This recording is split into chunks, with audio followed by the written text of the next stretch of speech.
বিশ্বব্যাপী নিজেদের আধিপত্য ধরে রাখতে পরমাণু অস্ত্র ভান্ডারকে আরও শক্তিশালী করতে ব্যস্ত বিশ্বের ক্ষমতাধর দেশগুলো।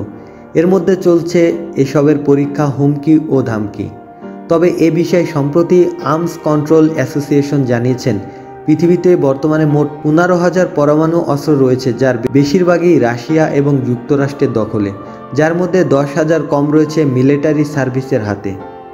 আর্মস কন্ট্রোল অ্যাসোসিয়েশনের তথ্য মতে রাশিয়া, যুক্তরাষ্ট্র, চীন, ফ্রান্স ও যুক্তরাজ্য এই 5টি দেশের কাছে পারমাণবিক অস্ত্র থাকার বিষয়টি স্বীকৃত। এদিকে স্টকহোম আন্তর্জাতিক শান্তি গবেষণা ইউনিটের সিপ্রি এর তথ্য অনুসারে রাশিয়ার কাছে বর্তমানে সবচেয়ে বেশি পারমাণবিক অস্ত্র রয়েছে। দেশটিতে এই ধরনের পারমাণবিক অস্ত্রের সংখ্যা 7,000। দ্বিতীয় স্থানে রয়েছেন মার্কিন যুক্তরাষ্ট্র, তাদের কাছে রয়েছে 6,800টি পারমাণবিক বোমা। তৃতীয় অবস্থানে থাকা ফ্রান্সের কাছে রয়েছে 300-র বেশি পারমাণবিক ওয়ারহেড, এগুলো অধিকাংশই রয়েছে সাবমেরিনে।